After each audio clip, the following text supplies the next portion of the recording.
आपने फरमाया इंसान का जो नसब है, जो सिलसिला है, हर इंसान का सिलसिला अपने बाप से चलता है।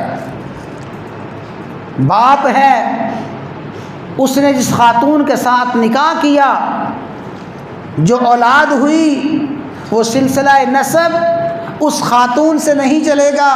फरमाया हर इंसान का सिलसिला उसके बाप से चलता है। बाप है, फिर दादा है, परदादा है। फरमाया मा खला, इस उसूल से अगर कोई बचा है, इस उसूल से मेरी फ़ातिमा की औलाद बची है। मेरी फ़ातिमा की औलाद हसन और हुसैन का सिलसिला बाप की तरफ नहीं है। फरमाया इन्ना हाज़ैनी इब्नानी, ये दोनों तो मेरे बेटे हैं, इनकी नस्ल, इनका हसब और नसब। फरमाया आना अबूहुमा, मैं इनका बाप हूँ, मैं इनका नसब हूँ, मैं इनका हसब हूँ। जो मेरे हसनैन करीमैन का सिलसिला नसब है वो अली से नहीं है, मुझसे चलेगा।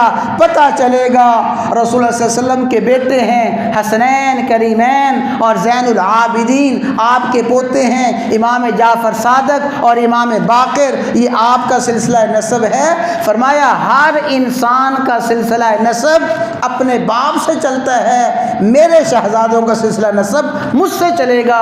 और कायनात में ये वो इम्तियाज़ है जो सिर्फ़ इन्हीं दोनों हस्तियों को हासिल है।